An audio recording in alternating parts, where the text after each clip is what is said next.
All right. Good morning, everyone. My name is Crystal Rodríguez. I teach in the Social Sciences Department. I'm sorry, I teach in the Criminal Justice Program, Social Sciences Department. I am here today as the chairperson for faculty and staff development of the Latino Association. I'm really excited to introduce Dr. Kolozi. Unfortunately, Dr. Rima can't be with us today. She had a slight emergency, but Dr. Kolozi will do an amazing job. Dr. Kolozi is from the Social Sciences Department as well. He teaches in political science. He has been instrumental in the development of so many colleagues at the college, including myself. He has been on our department PMB. He is also currently a member of the Academic Review Committee for the college. He is a mentor in the Latino Association, and he is also a mentor in the BCC Associate to Full Mentoring Program. He goes above and beyond, and I'm really excited to have him here today. We are recording this for faculty who could not attend today, and we'll be sharing the program with everyone. So hopefully it'll be helpful. So Peter, the floor is yours. Okay, thank you very much, Crystal. And so first, before I begin, thank you for having me come and to present this and share my experiences and whatever knowledge I may have about this process. So thank you all thank you, Jasenia, for being here. And for those of you who will be watching this later, welcome and thank you. I also want to thank the Association of Latino Faculty and Staff for putting this together and for inviting me. And especially I want to thank Crystal Rodríguez, who is a friend, a fantastic colleague, and really someone, if you want something done, she's going to get it done. It's going to be done very well. And so I think you are, I definitely am, and I think the college is really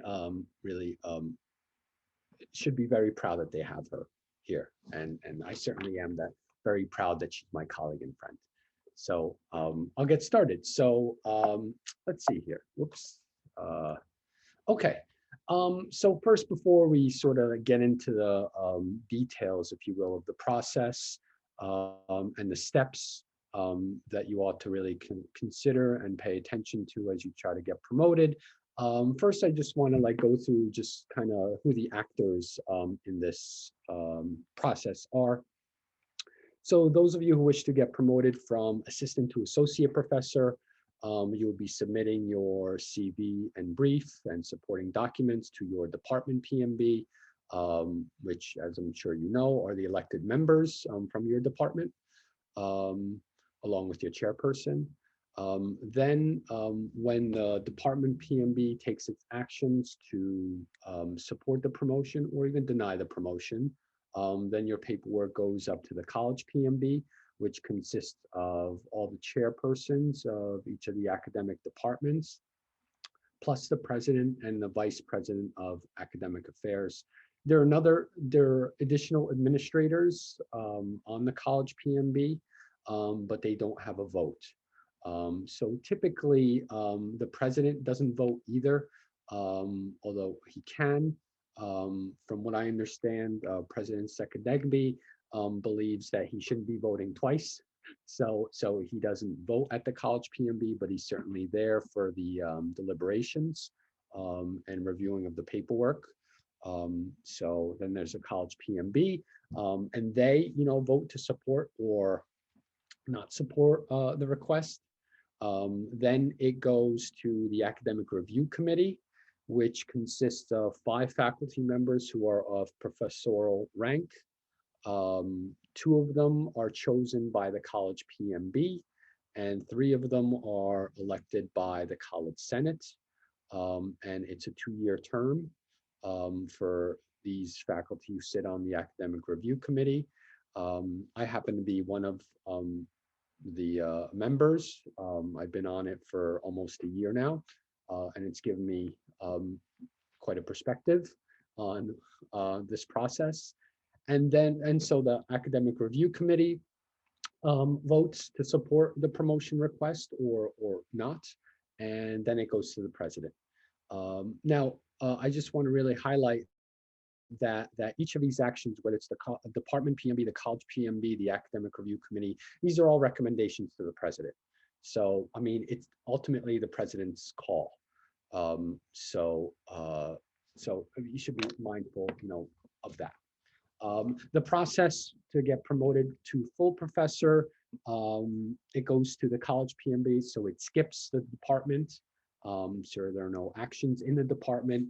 It goes directly to the college PMB.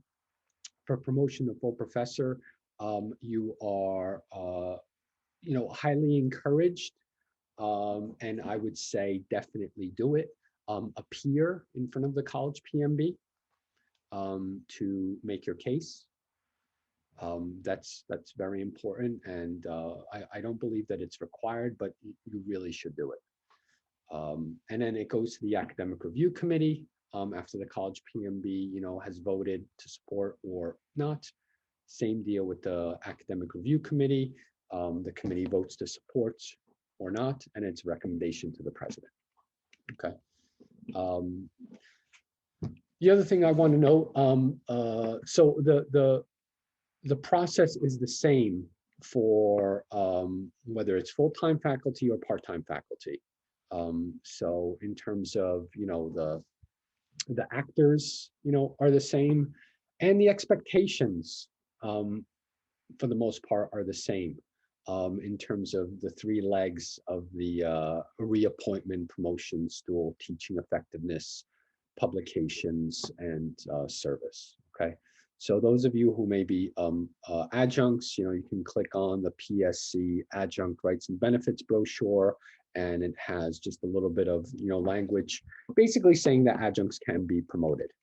Okay, so yeah. Okay, so what are the steps? I would certainly say if you want to get promoted, you should think about this kind of well in advance. That way you have a plan, and you're able to implement, that plan. In the sense that because of the expectations in terms of, service and scholarship, oftentimes all of these take time. And so you definitely want to, think about, I would say 2-3 years in advance of you getting promoted. And so there are 3 legs of this reappointment and promotion stool, if you will. There is teaching effectiveness, which in terms of this area, what the academic review committee and certainly the college PMB and other bodies consider is, your innovation in pedagogy. Have you participated in, various, workshops, whether it's running across the curriculum or integrating quantitative analysis or, done online training or whatever it is. I mean, there's a wide variety of workshops with regard to pedagogy and pedagogical innovation. And so, that's definitely looked at. What also is looked at is your peer observations. So certainly be very mindful, of that as well. So, work with your colleagues to develop, your teaching effectiveness. What still appears on the CV is student evaluations. But, I must say that they, although they appear there, I haven't seen in the year that I've been on academic review committee that that they have negatively affected, anyone. The college PMB does not seem to look, at the student evaluations, and consider them, particularly strongly. Because of the transition to online learning, because of people very mindful about the potential biases of student evaluation surveys and whatnot. But I would say, I mean, don't dismiss them completely, but don't think that this is going to negatively impact your request for promotion. So that's on teaching effectiveness. Service. Um, Look, service is very important at the college. It's important to do service in a department. And there are all kinds of different service opportunities within departments, whether they're clubs, whether they're serving on the PMB or serving, in a capacity to whether it's, I don't know, workshops for students for, various courses, or whether it's, helping with curricular items or whatever it is. I mean, there's lots of different opportunities within departments, but I would also, highly encourage you to get out of your department and do service that is more college-wide. First of all, it gets you out of the department and gets you to learn and understand much more about the college. The college actually offers, a lot of pretty interesting service opportunities that allow you to grow in many respects. I mean, I've been one who has been always interested in governance. And so, I've kind of gravitated towards those kinds of committees, whether it's governance and elections or the college senate. Others, are very interested in community events or curricular issues or, whatnot. So I would highly encourage you to get out of your department and do some college level service. Again, I think it's a really good learning opportunity, an opportunity to contribute, to the college, as a whole. What it also does is provide you with visibility. So it's always good when the president knows your name and your face, that you are not just someone who is, someone on a piece of paper, on a CV or on a brief, right? So, try to do service where, you have opportunities to meet the president, to meet people from outside of your department. Department chairs serve on college-wide committees.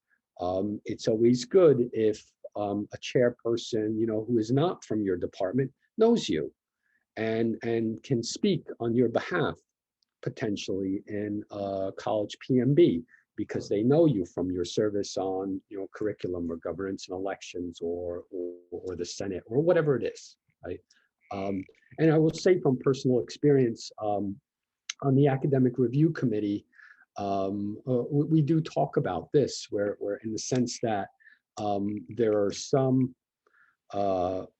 faculty who come up for promotion or reappointment or whatever it is, and that way that are from outside of our departments, but that we know because of the service that we have both done, and so we can speak much more on behalf of that candidate. Okay, so it's so definitely in terms of visibility and meeting others, that's important. Yeah, Crystal, you have a question? Yeah, I just wanted to know, do you recommend like having a diversity of service, or is it okay like you've been on this committee for 4 or 5 years? Yeah, I mean, that's a very good question. I think it's good to stay on a committee for a while, because you effectively become more of an expert. And that way you can speak, comfortably and knowledgeably about that particular, area. Look, oftentimes what happens is when you join a committee in the first like 6 months to a year, you're new. So your contributions might be a little bit more minimal just because you're just learning the ropes. But, after a while, you're able to, really kind of be much more experienced. And so you can actually contribute more, no doubt. But that doesn't mean like don't do other service. I mean, really, again, there are a lot of service opportunities here at the college, and take advantage of some of them. But I would also say, be mindful of the other legs of the stool, right? The teaching and the scholarship. I mean, sometimes I think some faculty try to do too much service, and that may take away from their, time and energy in these other areas, in particular scholarship. So I think what you really, want to accomplish is a balance, right? I mean, they call this like the promotion stool, right? So it has 3 legs, and so be mindful and try to do well in all three areas.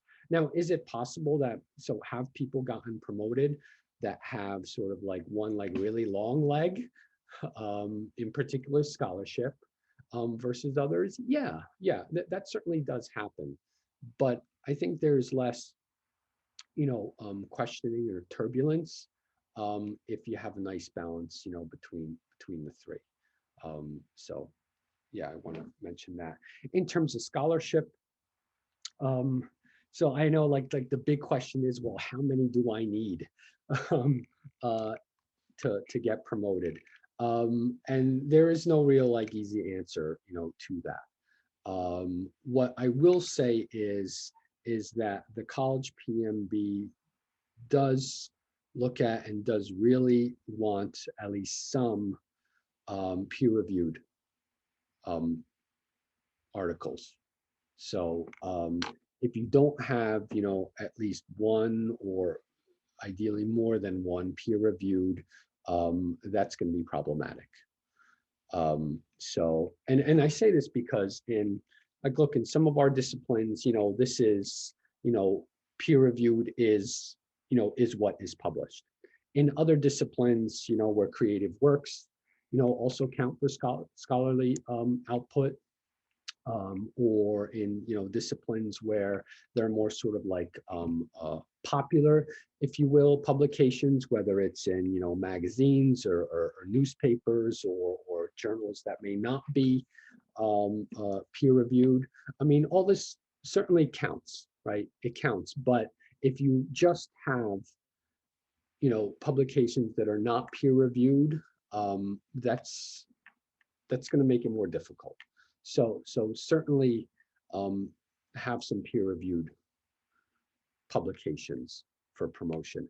Now, again, it's hard to say how many because also there's variety here. In some disciplines, because of the nature of the research, it takes quite a while to do the research, collect the data, write up the data and get it published. Right. So, I mean, in particular, this seems to be the case in terms of, the sciences and mathematics. Nursing is also one where there aren't really that many, journals and whatnot. So in that way, it's hard to say, well, how many do I need? So I've seen on the academic review committee, people, being promoted with, fewer publications versus in some other disciplines, people have been promoted with more. So it's really hard to say, what the exact number is. There actually is an exact number, but definitely you do want at least a couple peer-reviewed publications and then something. So I should really note that. I mean, it's kind of important. The other thing is I would really highlight that you also want to know that you have some work in progress also. Especially if you're going up for associate professor.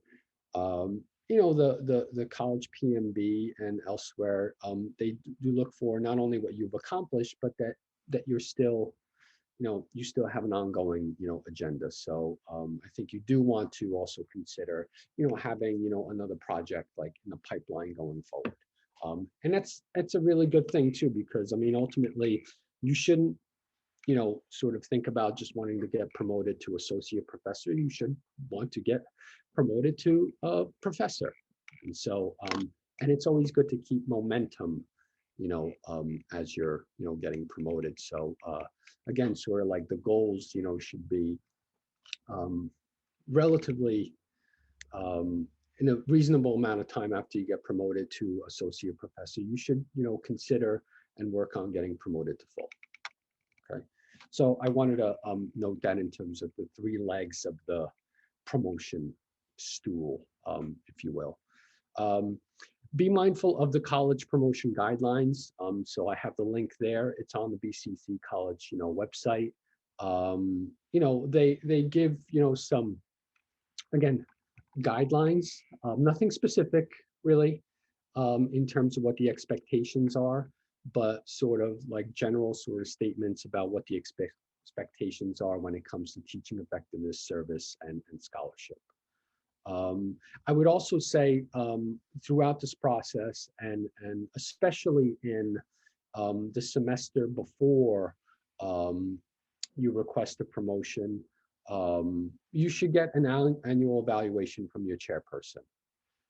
So that's either the semester before or at the beginning of the semester when you are going up for promotion.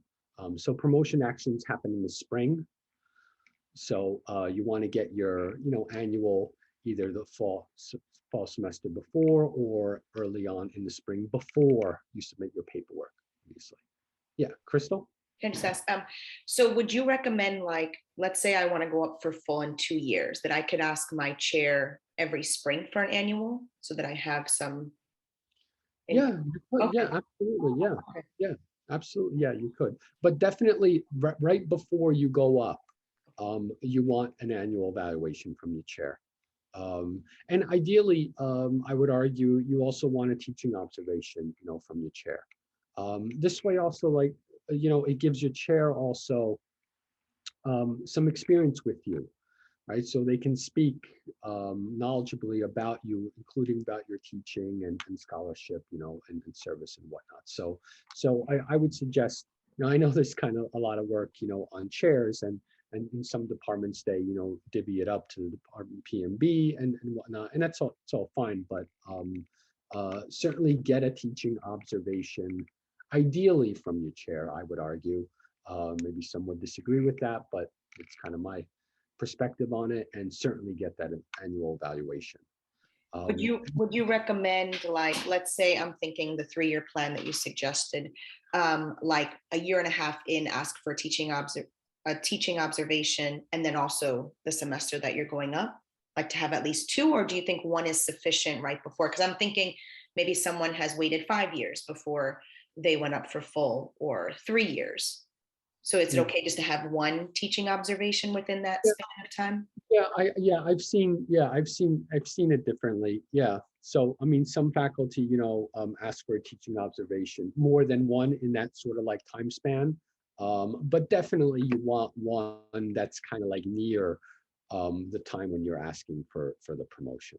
Definitely, for sure. And so I also have here the PMB helpful links. And this is from the BCC website that has the college promotion guidelines, that has the college calendar, that has the composition of the college PMB, and other, has the CV, the updated, CV form, and has other, helpful links. So, so that's there. Check that out. Okay. So step 2, organizing your paperwork. So after you've developed this, plan and spoken to your chair about it, I don't know if I must have missed that. Yeah, so I didn't highlight this because I was talking about the annual evaluations and the teaching observation, but discuss your career plan with your chair. It could be, an informal conversation or not, but, let them know what your plans are, that you do want to get promoted, and get their, advice and input about what, they see that you need to do in order to get promoted. So, try not to keep this like a secret, to yourself, because, you and your chair will be working collaboratively really on this project. Okay. So I wanted to note that. So when you're ultimately, ready to go. So first, gather, organize your paperwork. If you're going up for a full professor, you need 3 letters of support. So you really need to be mindful, with this. And so 2 of the letters need to come out from outside of CUNY, and 1 letter in support can come from inside of CUNY. And so, sometimes it takes time to reach out to, people that you're going to get letters from. And so this is why I really want to highlight that you want to do this definitely by the early part of the fall semester, before in the spring you go up. That way, the people that you're asking for letters have time, to write them. And or in case, for some reason, the people that you ask can't do it, you could find somebody else that can do it. So really don't wait to the last minute here. I would also say organize and collate your supporting documentation throughout. I mean, my process was, and Crystal is even better at this. Every time you do something, whether it's service or a publication or a workshop or whatever, get the flyer, get the documentation from that event, and put it into a file that is clearly marked. What semester and what year you did this. And so it's really important to somehow collate and organize your paperwork as you're doing it, rather than waiting to the end where you're applying for promotion and you're scrambling, trying to find and trying to remember all of the things that you've done throughout the years. So I would really say organize and collate as you're going by semester. It'll make your job a lot easier when you apply for a promotion, okay? Because there's a lot of documentation, there's a lot of things to remember when you're putting together all of your paperwork. And if you did it, step by step, throughout your years, it makes it a lot easier. So certainly do that. Be mindful of the PMB calendar. So promotion actions happen in the spring semester. You can check out the PMB calendar, like when the documents have to be submitted to your department, and so on and so forth. And you will see when the college PMB, does its actions and, all of those kinds of things. So be mindful of the calendar.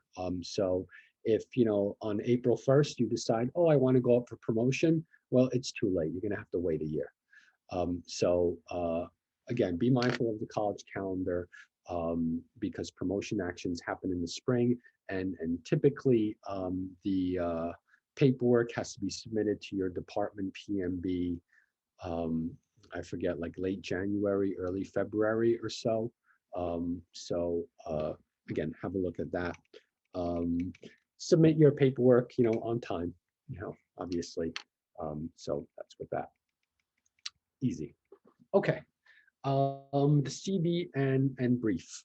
Again, as you're putting together your CV and brief, again, read over the promotion guidelines, that the college, has. Be mindful of, the rules, whether it's, the page count and what should be included, in your brief and in your CV. Be sure to put your various contributions, whether it's grants or publications and service, in the right category on your CV. Make sure that your CV is copy edited.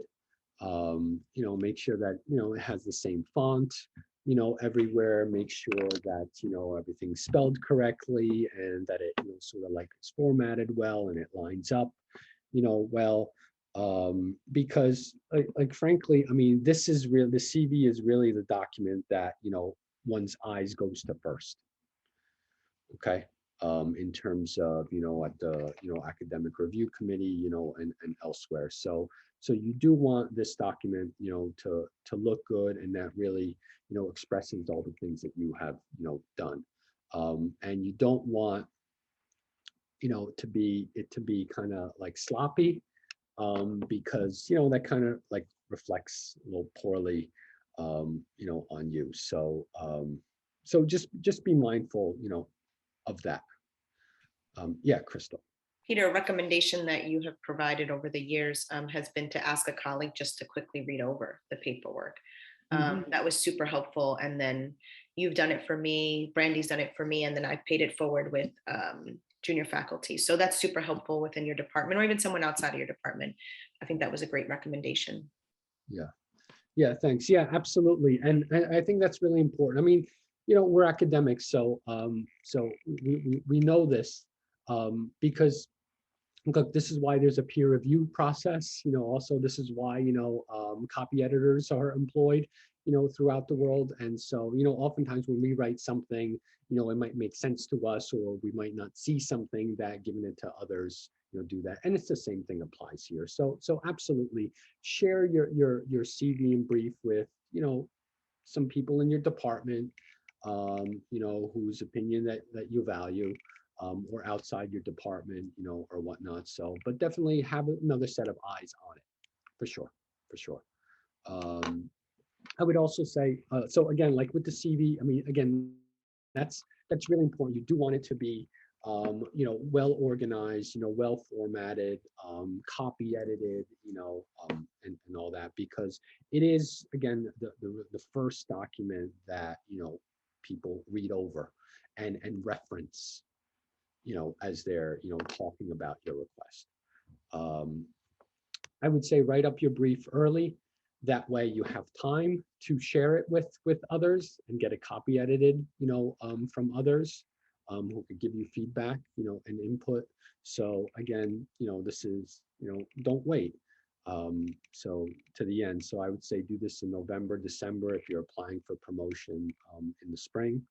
Um, so what should be in your brief? Obviously, you need to, talk about the three areas of evaluation: teaching, effectiveness, scholarship, and service. If you're going up for, promotion, what should be included is, so if you're going from associate to assistant, it's everything that you have done since getting on the professorial rank at BCC. So not what you did before you came, to the college, but what you did, since you came to the college on the professorial rank. If you're applying for associate to full professor, it's everything that you have done since being promoted to associate. Okay. Um, so, but I would also argue, like, this is, so in your brief, you should be retrospective, obviously, like what you have done. And I would argue, so it's a brief, right? So you can't put everything. I would really suggest that in your brief, like, highlight the things that you are most proud of, right? You can make references to, other things that you have done, um, and say CCB enclosed, right? But really, like, give yourself a few sentences to talk about, some of, the publications that you're particularly, proud of, and why, why are they significant? Talk about some of your service, um, service that you've done that you're particularly proud of, and like what you did, and how you see this like really contributing to the department or to the college.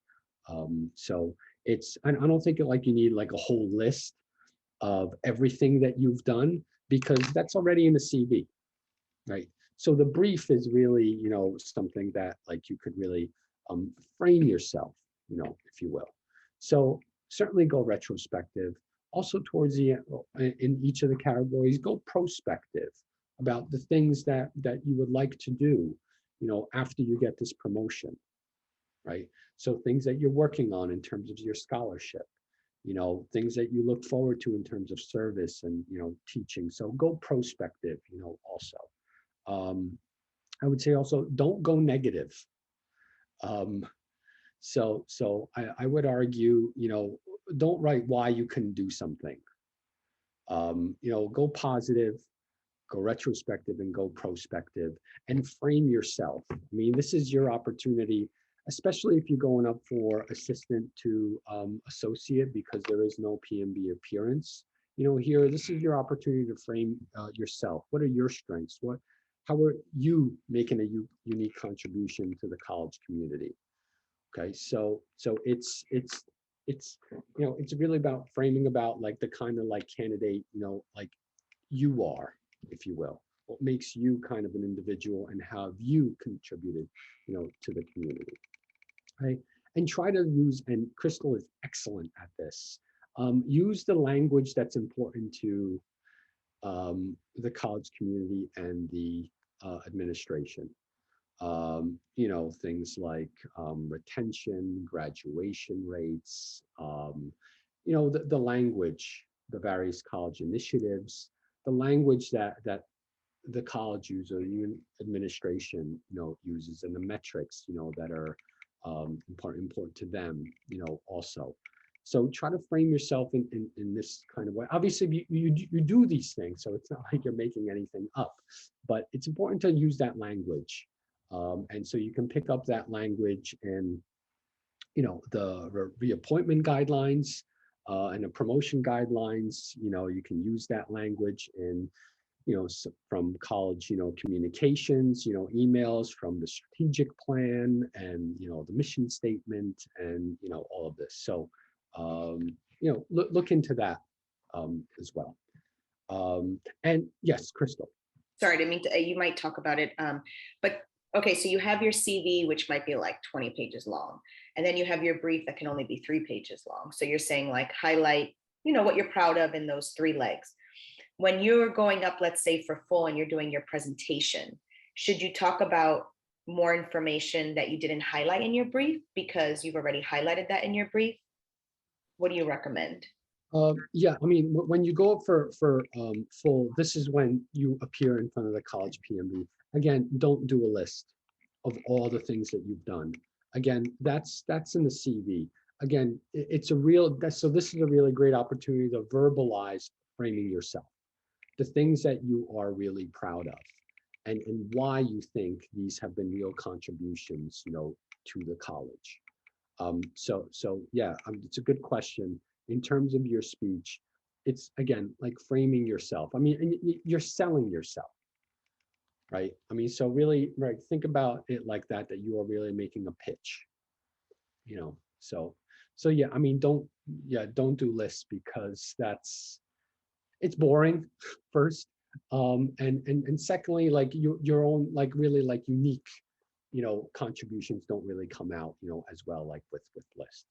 Okay, so okay, get feedback on your CV and brief, copy edit your brief, and CV. So again, I would say, like, share your brief and CV with, colleagues that you value their input, and so that'll just make it better. It was done for me when I was going through the process, and so it was immensely helpful to me. And so, and Crystal has done it for others, and Brandi and others. So you should definitely do that. Again, this is not necessarily just a purely individual effort, here. Step 4. So step 4 here, I wrote PMB appearance. And so again, the only candidates that appear in front of the PMB, college PMB, is people going up for professor, not associate. But in terms of point 1, meet with your chairperson to strategize. I would say if you're going up for promotion from assistant to associate, you should meet with your chairperson, just informally, just kind of before, they go to the college PMB. When your paperwork will be presented, you will not be there, right? So you will not be able to speak, on your own behalf. But you should meet with your chair just to kind of go over and strategize about, what the chairperson should highlight about you. Because what happens at the college PMB is that the college PMB, all the members review your paperwork, your CV, your brief, your supporting documents, and then the chairperson, speaks, is the first person to speak, on your behalf. Ideally, you want your chairperson to speak on your behalf. And so, the chairperson can really add context, to what's in the brief and the CV. And so you do want to have, a strategy, with your chair, because it's your chair who will be framing you, essentially, potentially beyond and highlighting beyond what's in your CV, and in your brief. The chairperson in this meeting could also, anticipate what questions, may come up. And so you could help your chair, answer these questions that may come up. So I would really argue, meet with your chairperson. Okay. If you go to the college PME to make an appearance, you're applying for full professor, you should write a speech. The appearance, I believe, is, shoot, I think it's 5 minutes. I believe it's 5 minutes, or is it 10? Well, it's not very long. I'm sorry, just slipped my mind. Brandi would have had a good answer to this because she went up fairly recently, but it's not very long. And so you really, this is why I say that you really want to sort of like condense things and not like talk about lists. You want to really talk about, highlight things that you are most proud of. I would definitely say, like, in your speech and in your framing, talk about the 3 legs of the reappointment, promotion stool. Definitely, you want to, say some things, about each of those. Retrospective, prospective, and be positive. Again, I think that's kind of really important, and what you're looking forward to, achieving after the college grants your promotion request. I mean, I don't think you want to end up saying like, well, if I get promoted to full professor, like that's kind of about it. I'm not going to do anything else, right? So you do want to talk about how you will contribute to the college community or to the university. And so again, be mindful of the time limit. I'm sorry, it just like escaped me how long, 5 or 10 minutes. Shoot, I forgot. And be prepared to answer questions from the college PMB. And there'll be questions. I mean, sometimes there are very few questions. Sometimes there are, more questions, and the questions could be, on just about anything. What's in your CV or what's in your brief? Again, your plans, for the future. So they could be on anything, and so be kind of don't be taken aback if there's questions, because that's normal. Okay, and let's see. And congratulations on your promotion.